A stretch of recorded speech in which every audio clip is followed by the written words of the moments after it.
انا كنت كوردينيتور منسق آه. للمشروع. فلما قعدت معاهم في اول مره قلت لهم انتوا تحبوا ان اللقاء يمشي ازاي، وتعالوا نحط هدف. كان عندنا 4 لقاءات في السنه، اوكي، يعني لقاء ربع سنوي. أوه. فحطينا يعني اهداف طلعت منهم، نبعت منهم هم نفسهم. مهم. عملنا زي برين ستورمنج، ويعني قالوا طيب نسمي يعني كل لقاء نديله عنوان وهدف، ونشتغل على الهدف ده. اوكي. وكان اللقاء بيبقى حوالي يعني من يوم الاثنين بعد خدمة الأحد ولغاية الخميس، عشان في خدمة الجمعة عند إخواتنا الأئمة والوعاظ، فما نجيش يعني ما يبقى نبعد عن الحد والجمعة. فيبقى من الاثنين للخميس. اوكي. بياكلوا مع بعض، بيشربوا مع بعض، بيناموا في فندق مع بعض، بيتعلموا مع بعض في ورش عمل وفي محاضرات، بيخرجوا للمجتمع، المجتمع بيشوفهم مع في بعض. الشارع مع بعض ماشيين. أنا كنت دايما أقول لهم من فضلكم ما نقعدش 2 أئمة جنب بعض أو 2 أسوس جنب بعض. عايز إمام أسيس، إمام أسيس، يعني اسمه توجذر. توجذر يعني معا. وأنا كنت دايما يعني أشجعهم، أقول لهم بصوا، هناك ثقافة في بلادنا المصرية اسمها يانا ينتا. أنا عايز أزحمك وأديك كتف وخش واخد دورك. لكن في ثقافة تانية اسمها أنا وأنت، نقدر نعمل مع بعض كتير لخير بلدنا. ده حقيقي. فعشان كده الأهداف اللي نبعت منهم كانت جت بالكلمات دي، ودي كلمات طبعا موجودة يعني في الدين. لتعارفوا، ده اللقاء الأولاني. لتعايشوا، اللقاء الثاني. لتعاونوا، اللقاء الثالث. اللقاء الرابع لتعملوا من أجل مصر. لأن هدفنا كان عندنا يعني 4 أهداف واضحين. أول حاجة يعني، أو دي المحاور اللي اشتغلنا عليها، يعني بناء علاقات وصداقات قوية بين رجال الدين المسلمين والمسيحيين المصريين. لازم يبقى في صداقات. طبعا أنت يا حبيبك صديقة لأسرتنا.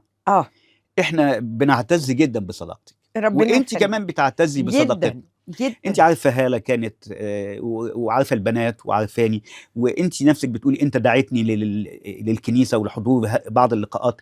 فيعني يهمنا جدا المحور ده، اقامه علاقات وصداقات قويه بين رجال الدين المصريين مسيحيين ومسلمين. خصوصا ان اغلب طلاب الازهر بيبقى ليهم خلفيات ريفيه شويه، واحنا ما عندناش كنايس منتشره في الريف زي المعاهد الازهريه وزي فما فيش، ما تربوش مع بعض. بالظبط. انا عشان جيلي انا كان متربي عادي برضو، يعني انا ما تربيتش في اوساط تعرف مين مسيحي ومين مسلم، فالجيل كله بتاعي كده.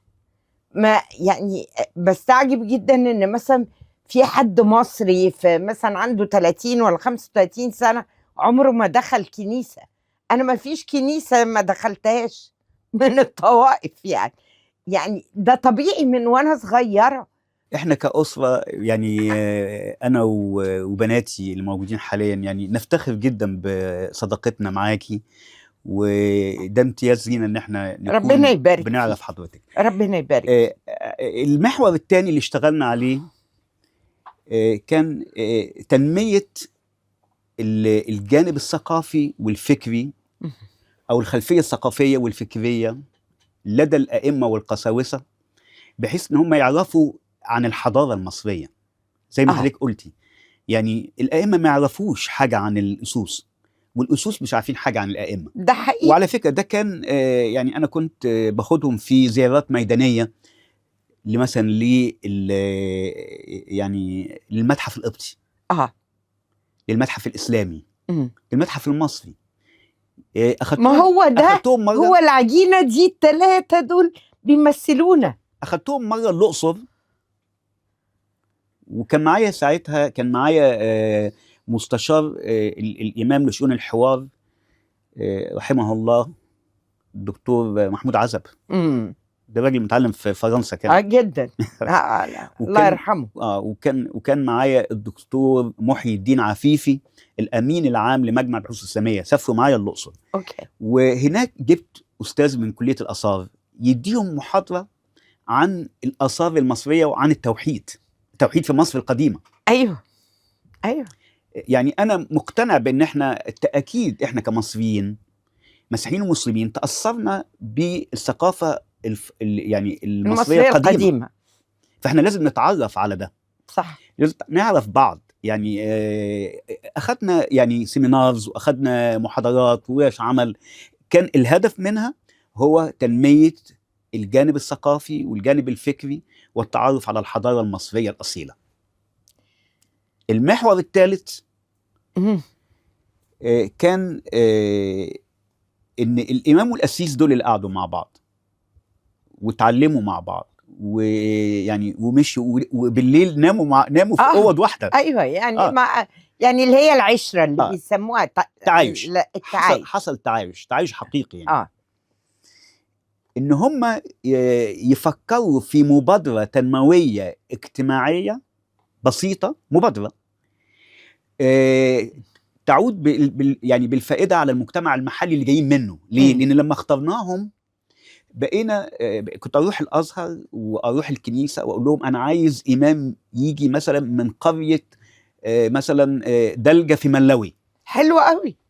اذا والقسيس برضه يبقى من هناك. فالامام والقسيس جايين من بلد واحده، عشان لما يرجعوا يفكروا في مبادره تنمويه بسيطه لدلجه في ملوي، يعملوا حاجه تفيد المجتمع المحلي اللي هم جايين منه. مثلا البعض منهم قال احنا هنعمل محو اميه في القريه بتاعتنا. اوكي. هنفتح الكنيسه ونفتح المسجد ونجيب الناس ونشتغل على محو اميه المواطنين، يعني القرويين بتوع القريه يعني. في ناس يعني عملت، انا افتكر مبادره جميله جدا كانت في المنوفيه في قريه الشهداء، اسمها ابني كنيستي ابني مسجدي. المسلمين جمعوا تبرعات لبناء الكنيسه. جميل. والمسيحيين جمعوا تبرعات لبناء المسجد. بنرجع لاصل مصر. وكانوا يعني بيتنافسوا، كل واحد فيهم عايز يعمل اكبر حصيله مبنى ويجمع اكبر يعني اكبر تبرعات عشان يعمل حاجه افضل من الاخر. هو ده قبول الاخر، هو ده نبذ العنف والكراهيه. صح. هو ده نشر ثقافه السلام والتسامح. هو ده احترام الاخر. هدف الحوار عندنا في الكنيسه الاسقفيه الاحترام والتسامح. الاحترام ان انا احترم حضرتك لانك انت انسانه مخلوقه على صوره الله. الله هو اللي خلقك. الانسان بنيان الله بلا شك. عشان كده اللي يهدم بنيان الله الله يهدمه. يعني يعني احنا لازم نحافظ على الانسان، لان الانسان الله كرمه. صح. والله خلقه، والله يعني وضع من روحه فيه. فعشان كده الانسان ده تحفه الله. احنا عندنا آية في الإنجيل تقول لأننا نحن عمله. احنا تحفته، احنا مخلوقين، احنا الماستر بيس بتاعه، مخلوقين لأعمال صالحة قد سبق الله وأعدها لنا لكي نسلك فيها. ميرسي جدا جدا أستاذ سليم واصف، نورتني في بودكاست 1925 مع ليلى عز العرب. أشوفكم في حلقة تانية.